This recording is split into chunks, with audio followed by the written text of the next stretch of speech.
The next chapter is a very short one. In fact, you might notice here we've got a little pattern where we have 2 short chapters, a long chapter.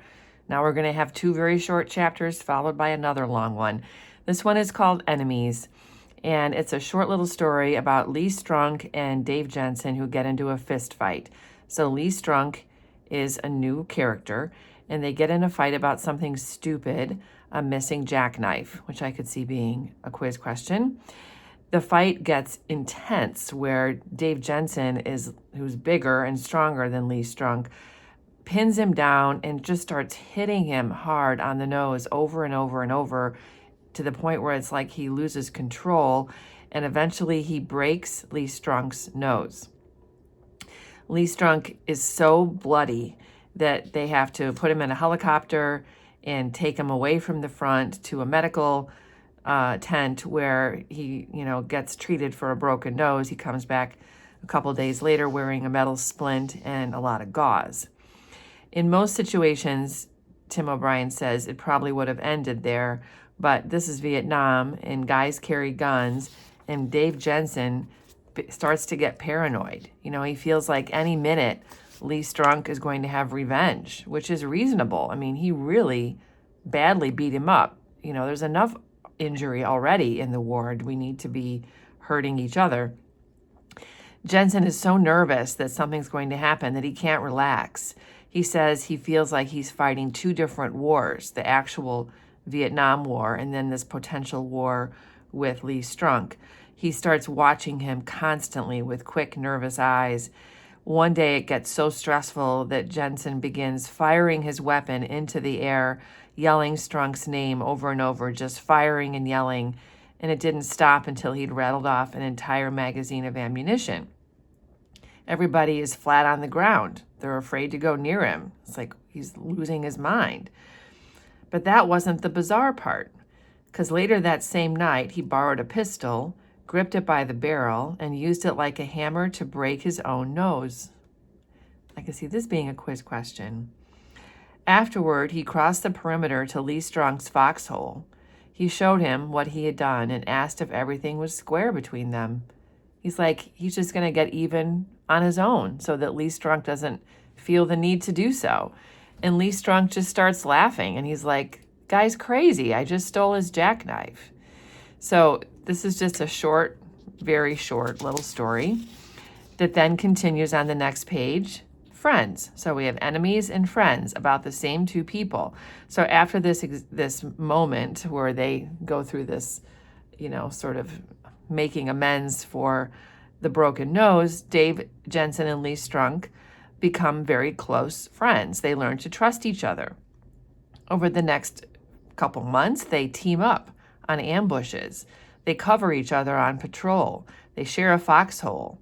They take turns, being like the watch guard at night. In late August, they made a pact that if one of them should ever totally get fucked up, like a wheelchair wound, the other guy would automatically find a way to end it. So if either of them got so injured in the war that it would compromise their quality of life, then the other one would kill him. And then in October, Lee Strunk stepped on a rigged mortar round, and it took off his right leg at the knee. And then there's a very disgusting, very graphic description of what happens when you have your leg shot off at the knee.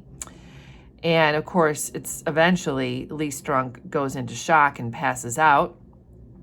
Rat Kiley, who's the medic, puts a tourniquet on it. He administers morphine and ran plasma into him.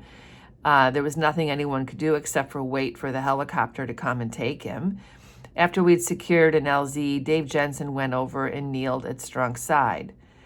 And he said, and Lee Strunk opens his eyes and sees Dave Jensen, and he says, "Oh, Jesus, man, don't kill me," because he remembers the pact they had made.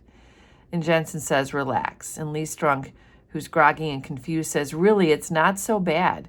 Really, they can sew it back on, really." And Jensen's like, "Yeah, they can."